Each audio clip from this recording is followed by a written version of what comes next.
حضرت اسامہ بن زید رضی اللہ تعالیٰ عنہ فرماتے ہیں کہ میں نے رسول اللہ صلی اللہ علیہ وسلم سے عرض کیا، یا رسول اللہ،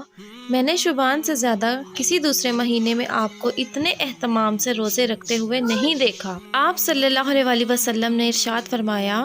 یہ ایسا مہینہ ہے جو ماہ رجب اور ماہ رمضان کے درمیان میں آتا ہے اور لوگ اس سے غفلت برتتے ہیں، حالانکہ اس مہینے میں پورے سال کے اعمال تعالیٰ کے سامنے پیش کیے جاتے ہیں، اور میں چاہتا ہوں کہ میرے اعمال اس حالت میں پیش کیے جائیں کہ میں روزے سے ہوں۔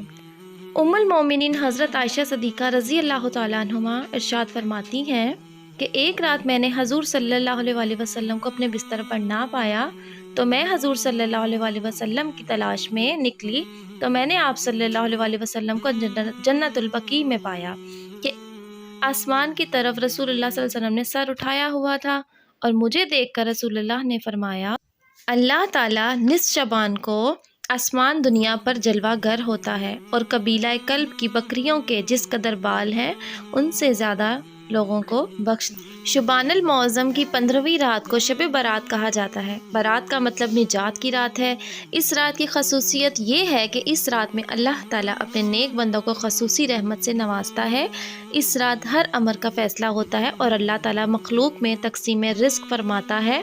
پورے سال میں ان سے سرزد ہونے والے اعمال اور پیش آنے والے واقعات سے فرشتوں کو باخبر فرماتا ہے۔